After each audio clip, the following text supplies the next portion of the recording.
Magandang araw sa ating lahat, no.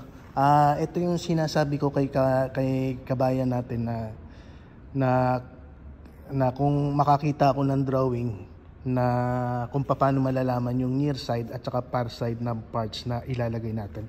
Bali ito, may nakita akong drawing sakto dito sa ginagawa ko. Meron palang member na meron siyang near side at saka far side. Ito i-highlights muna natin. Ito yung part na sinasabing, itong part na to, kung mapapansin natin, itong part F11, apat siya, 4 times F11, par side siya, par side. Ito yan siya.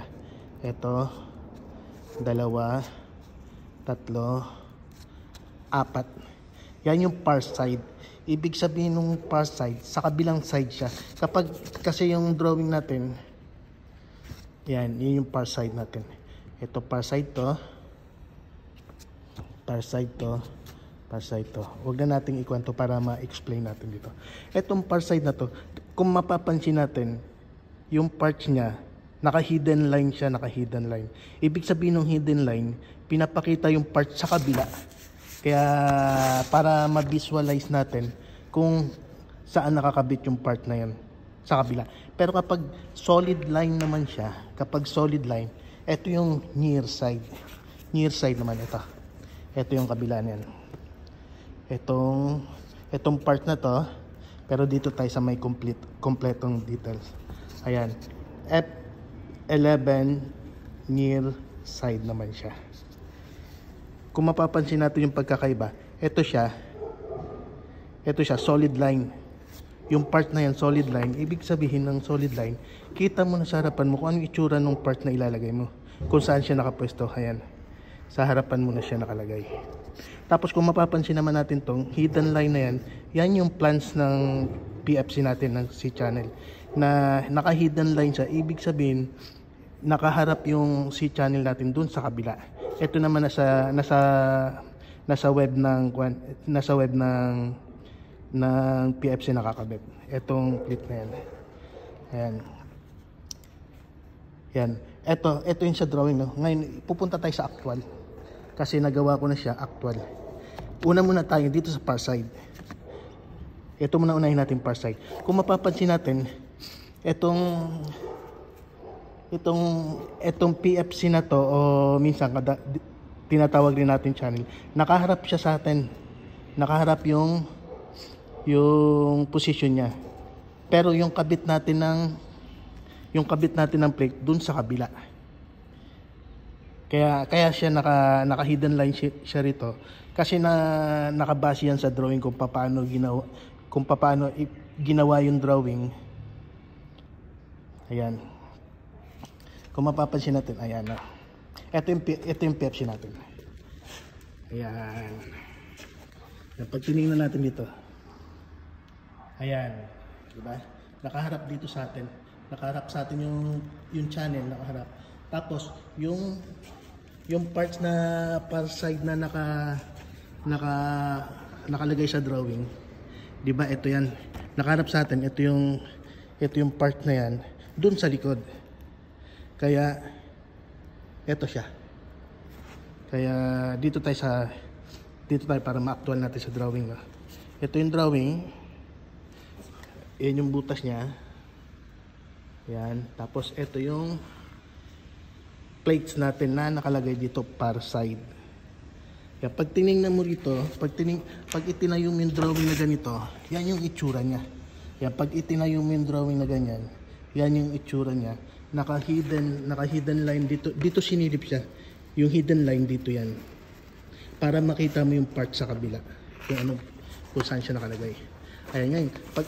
Pag itinayo natin, pag pupunta tayo sa drawing na naka-top view yung drawing. Ito yung naka-top view tayo. Ayun yung dalawang butas. Ito top view tayo. Yan yung itsura niya. Ayan. Yan. Yan yung harapan. Tapos ayan yung likuran niya. Ito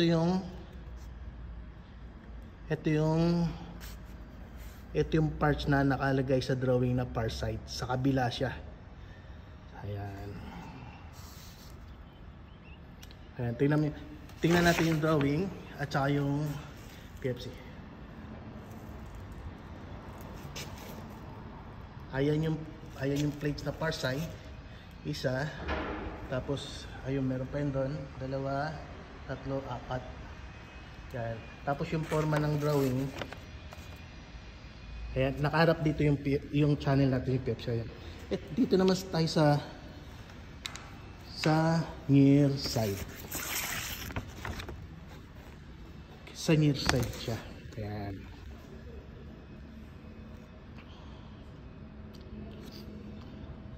Ayan yung near side niya.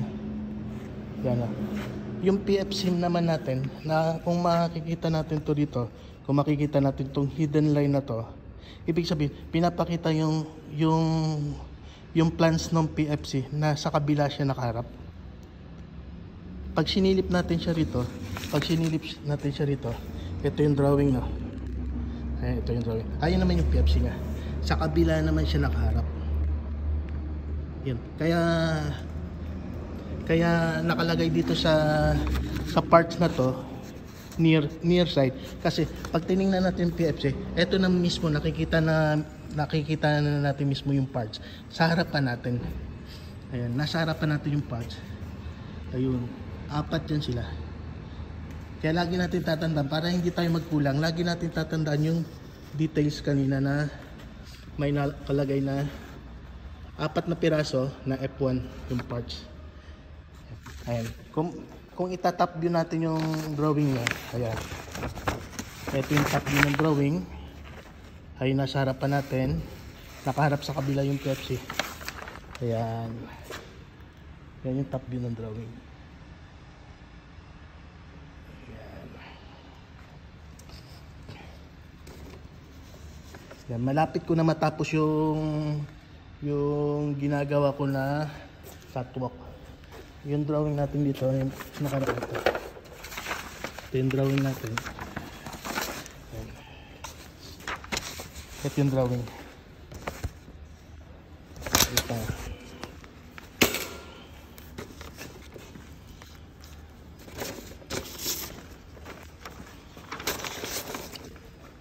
Yan yung drawing natin. Yung kanina, itong drawing na to, ito yung parts na yan. Yan yung part na yan. Kung mapapansin natin, yung drawing may part number, may drawing number siya. Ito tulad nito, B2. Yung B2 natin, ito siya. Ayan yung detail ka, B2.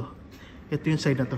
Tapos, kung mapapansin natin yung drawing na to, itong drawing na to, meron siyang, kapag sa naka-top view tayo, meron siyang parts pa rito. May clit pa siya dyan, may plate siya, connecting plate siya para dito sa hagdan natin. Ayan. Kapag kinuha natin yung drawing, kapag ipinuesto natin yung drawing, nakaganito siya. Ito yung drawing natin. Ito yung part na B2. Yan. Tapos yung butas na dalawa, ay yung plate na dalawa, dito ikakabit yung hagdanan natin. Yan. Ito nagawa ko na to. Nagawa ko na rin to. Ito nagawa ko na to. Yung stringer natin. Tapos yung mga step natin yung hagdan. Naka-fold na rin siya. Ayan. Naka-fold siya. Yan. Tapos itong mga poste natin, yung mga column natin, nagawa ko na rin yan. Ayun siya. May pintura na. Tapos ito pa, i-welding na lang at saka ilalagay ko pa yung tensioner, yung sa tensioner niya. Tapos ito na lang gagawin ko, itong part na to. Itong B5, itong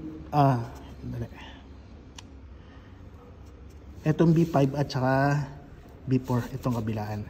Yan na lang gagawin ko. Tapos ito pang headers niya. Yung header isa, yung header dyan, 2, 3 dun sa dulo.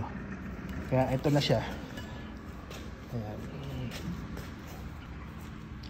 Ayan.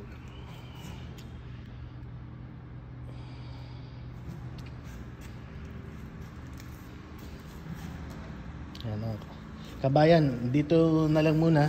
Kapag may tanong ka lang, sabihin mo na sa akin. Kapag kaya natin yung sagutin, gagawa natin ng paraan. Okay kabayan? Salamat.